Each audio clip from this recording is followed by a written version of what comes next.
Sump పొరపాటున కూడా పిల్లలు ఎదుగుంటా రాకూడదండి. Okay sir. రైట్. ఈశాన్యంలో బాల్కనీ మనకు 5, 6 ఉంది. ఇక్కడ ఆగ్నేయంలో 7 ఫీట్లు ఉంది. ఎందుకంటే ఇది ఆగ్నేయంలో ఆ మొక్కలా పెరిగిందండి. ఆగ్నేయంలో కిచెన్ భాగం కానీ పూజ రూమ్ కానీ అలా పెరిగింది మీకు. ఎప్పుడైతే అది పెరిగి సంపు పొరపాటున కూడా పిల్లలు ఎదుగుంటా రాకూడదండి. Okay sir. రైట్. పిల్లలు ఎదుగుంటా పొరపాటున కూడా రాకూడదు. ఒకవేళ ఇన్ కేస్ డోర్ ఎదుగుంటా కూడా రాకూడదండి. వచ్చిన మన క్యాప్ వచ్చి డోర్ ఎదుగుంటా పడకుండా చూసుకుంటాం. కానీ సంపే మనకి ఈశాన్యంలో పిల్లలు ఎదుగుంటూ పొరపాటు కూడా రాకూడదు అనమాట. బెటర్ మీరు తీస్తే అటేపండా తీయండి, లేదా ఇటేపండా తీసేయండి. ఈ పిల్లర్ నుంచి ఇక్కడ వరకు ఛాన్స్ ఉంది మీకు. ఇక్కడ ఛాన్స్ ఉంది మీకు, ఇక్కడ వరకు ఉందండి ఛాన్స్. ఇక్కడ నుంచి ఇక్కడ వరకు తీయండి. దీనివల్ల మనీ నిలబడదు, చిన్న చిన్న యాక్సిడెంట్లు అవుతుంటాయి. సో పిల్లలు ఎదుగుంటే గొయ్యి కానీ, నుయ్యి కానీ, బోర్ కానీ, సంపద ఏది ఉండకూడదండి.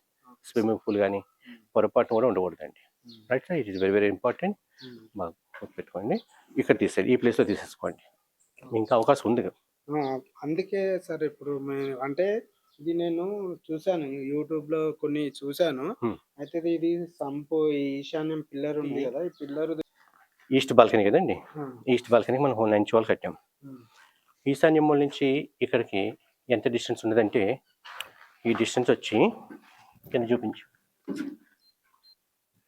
ఈ డిస్టెన్స్ మనకు 5, 6 ఉందండి. ఇది ఈశాన్య భాగం ఖాళీ స్థలం.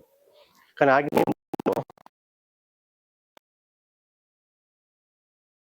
ఇది 7 ఫీట్లు ఉందండి. అంటే ఈశాన్యంలో బాల్కనీ మనకు 5, 6 ఉంది. ఇక్కడ ఆగ్నేయంలో 7 ఫీట్లు ఉంది. ఎందుకంటే ఇక్కడ విడ్త్ పెంచుకోవడం వల్ల. ఇప్పుడు ఈ వాల్ ఏమో చార్జ్ వాల్ అయిపోయింది, ఇదేమో 1 ఫీట్ వాల్ అయిపోయిందండి. అందుకని మనకి ఇంచుమించు 6 ఇంచులు తేడా వచ్చిందనమాట.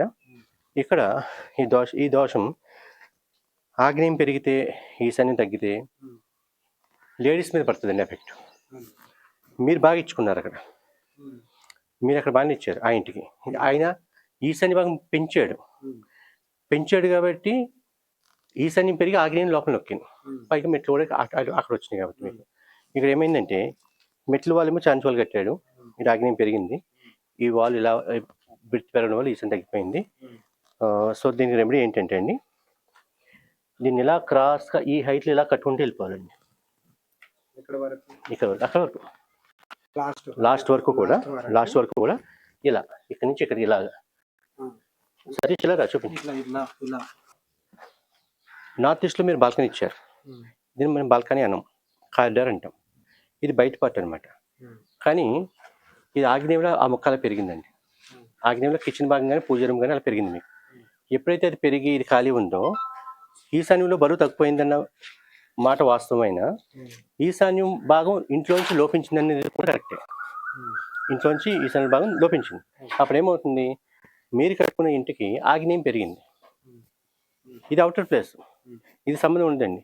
ఇంట్లో ప్లేస్ మీకు ఆగ్నేయం పెరిగింది. దీని దోషాన్ని ఎలా క్లియర్ చేస్తామంటే, ఇక్కడ చిన్నగా చార్ంచోలు కడతామండి. ఇక్కడ చార్ంచోలు కట్టేసి అడ్డుగా బాల్ కడేస్తాం. మనం ఇలా వెళ్ళడం, ఇంకా అక్కడ నుండి వెళ్ళకూడదు. ఇప్పుడు ఈ ప్లేస్ దేనికి సంబంధించింది, దానికి సంబంధించింది. ఎందుకంటే ఈశాన్య భాగం ఇంటికి సంబంధించింది అయిపోయింది. ఎందుకంటే మన ఇంట్లోంచి ఇలా బయట రాలేం కాబట్టి. ఇది మన ఇలా బయట నుంచి నడుస్తాం కాబట్టి ఇది ఇంట్లోది కాదండి. సో అది ఆ భాగం ఆగ్నేయ భాగం ఇంట్లోది అయినప్పుడు ఈశాన్య భాగం కూడా ఇంట్లోది అయ్యేలాగా మనం చేయాలి. చేస్తే మీకు ఈశాన్యం ఇప్పుడు పెరుగుద్ది కూడా. ఎందుకంటే ఇది 9 ఇంచ్ వాళ్ళు కదా, మీకు చార్జ్ వాళ్ళు కడతారు. మీ ఇంట్లో మీకు తెలియకుండా ఉత్తర ఈశాన్యం 4 ఇంచులు పెరుగుతుంది. రైట్. ప్లస్ ఈశాన్యం కటింగ్ అయిన జస్ట్ ఈ మాత్రం హైట్